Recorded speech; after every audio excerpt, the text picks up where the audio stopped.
आता पाहणार आहोत टॉप 9 मोठ्या राजकीय बातम्या। मोंदू अशोक खरातला गुन्ह्यांसाठी कोणी मदत केली असेल तर त्या सर्वांवर कारवाई होणार। रुपाली चाकणकरांवरील प्रश्नावर एसआयटी प्रमुख तेजस्वी सातपुते यांचं उत्तर। मोंदू अशोक खरात प्रकरणातील सीडीआर लीक झाल्याबाबत शासन स्तरावर चौकशी सुरू। एसआयटीची पत्रकार परिषदेत माहिती।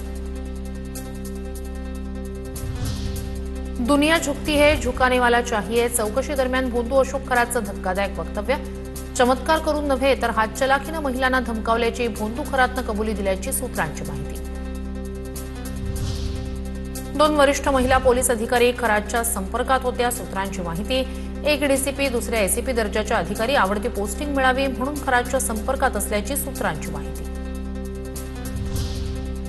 मोंदू खरातच्या मुलीचीही एसआयटी चौकशी होणार, सूत्रांची माहिती। खरातची मुलगी तृप्ता बालाचीही एसआयटी चौकशी होणार, सूत्रांची माहिती।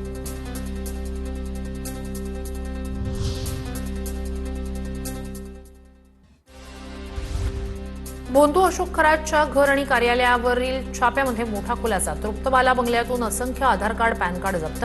बनावट बँक खाती उघडण्यासाठी कागदपत्रांचा वापर केल्याचा संशय। अनेक खात्यांना खरातचाच मोबाईल नंबर लिंक। मुख्यमंत्री आणि उपमुख्यमंत्र्यांच्या हस्ते मुंबईतील आणखी 2 मेट्रो मार्गिकांचं लोकार्पण। मेट्रो 9 वर दहिसर ते काशीगाव आणि मेट्रो 2B मार्गावर डायमंड गार्डन ते मंडालेपर्यंत मेट्रो सेवा। मुंबई मेट्रोचं ठाणे जिल्ह्यात सीमोल्लंघन। दहिसर ते काशीगाव मेट्रोच्या उद्घाटनावेळी मस्करीत शाब्दिक चकमक। मेट्रोत मीरा भाईंदरच्या 30% जमिनी नरेंद्र मेहतांच्या आहेत, त्यातील मला 10% द्यायला तयार, असा सरनाईकांकडून उल्लेख। दरम्यान सगळं रेकॉर्ड होतंय बरं का, असं म्हणत फडणवीसांनी सरनाईकांना केलं सावध।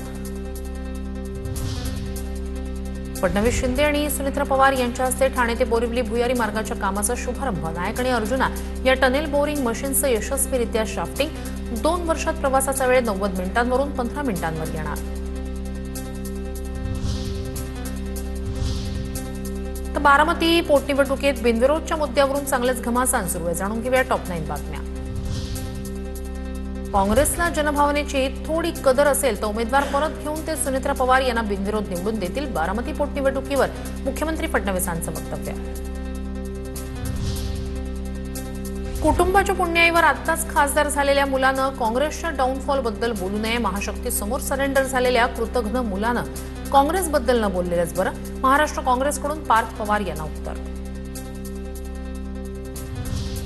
कुणाचा डाऊनफॉल होईल हे वेळच सांगेल। काँग्रेसवर टीका करून आणि बिनविरोधसाठी दबाव टाकून काही होणार नाही। नाना पटोले यांचा पार्थ पवार निशाणा। काँग्रेसबद्दल पार्थ पवार यांनी केलेलं वक्तव्य हे त्यांच्या पक्षाचं मत असेल। सुप्रिया सुळे यांची प्रतिक्रिया। अजित पवारांचं निधन झाल्यानंतर बारामतीत ही पहिली निवडणूक, ही भावनिक गोष्ट। सुप्रिया सुळे यांचं वक्तव्य। काँग्रेसला बारामतीची जागा लढण्याचा अधिकार अजित पवारांनी पिंपरी चिंचवडमध्ये उमेदवार दिला होता। संजय राऊत यांच्याकडून आठवण। संजय राऊत यांना त्यांच्या पक्षातच कोणी मान्यता देत नाही। आम्ही मान्यता द्यावी असं वाटत असेल तर कुठलीही प्रतिक्रिया देणार नाही। नाना पटोले यांचा राऊतांना टोला। मोठ्या नेत्याच्या निधनानंतर निवडणूक बिनविरोध करण्याची परंपरा, काँग्रेसनं ही परंपरा मोडीत काढली। राष्ट्रवादी काँग्रेसचे प्रवक्ते सूरज चव्हाण यांची काँग्रेसवर टीका। आता पाहूया टॉप 9 बातम्या राजकीय। 5 वर्षाच्या काळात मुंबईत सक्षम विरोधी पक्ष म्हणून काम करूया। पुढच्या वेळी महापौर आपला असणार। आदित्य ठाकरे यांचं नगरसेवकांना मार्गदर्शन। प्रभागापुरते मर्यादित न राहता मुंबईकरांचे प्रश्न मार्गी लावण्यावर भर देऊया, असाही सल्ला। अवकाळी पावसामुळे नुकसान झालेल्या शेतकऱ्यांना तातडीनं मदत करा। मुख्यमंत्री फडणवीसांचे जिल्हाधिकाऱ्यांना आदेश। एनडीआरएफच्या निकषाद्वारे मदत करण्याचे निर्देश।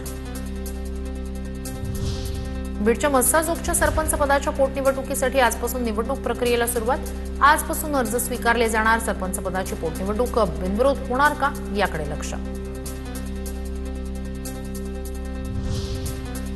रत्नागिरी जिल्हा परिषदेच्या स्थायी आणि विशेष समित्यांसाठी निवड बिनविरोध। स्थायी समितीसाठी 8 सदस्यांची बिनविरोध निवड। रत्नागिरी जिल्हा परिषदेत 56 पैकी 50 सदस्य महायुतीचे। विजयराज शिंदे हा दुसरा भोंदू बाबा खरात आहे। त्यांनी त्यांच्या आश्रमशाळेतील अनेक मुलींचं आयुष्य खराब केलंय।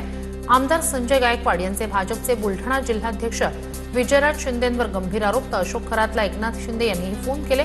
त्यांची ही चौकशी होईल. विजयराज शिंदे यांचा पलटवार. महसूल विभागाच्या कागदपत्रांवर अजूनही औरंगाबाद नाचतंय. अधिकाऱ्यांची ही मोघली मानसिकता आहे. मंत्रालय आता शासन निर्णय कमी, शाही फरमान अधिक काढतं. अंबादास दानवे यांच्या ट्विटनं वेधलं लक्ष. वादग्रस्त वक्तव्य करणाऱ्या जैन मुनी नयन पद्मसागर यांच्या विरोधात ऑनलाईन तक्रार दाखल. सोलापूरमधील फौजदार चावडी पोलीस ठाण्यात ऑनलाईन तक्रार दाखल. मराठा क्रांती मोर्चाचे राज्य समन्वयक राम जाधव यांची तक्रार. कोल्हापूरमध्ये गोकुळ दूध संघाच्या चौकशीला सुरुवात. 20 सदस्यीय समितीनं गोकुळ दूध संघाकडे आवश्यक कागदपत्र मागवली.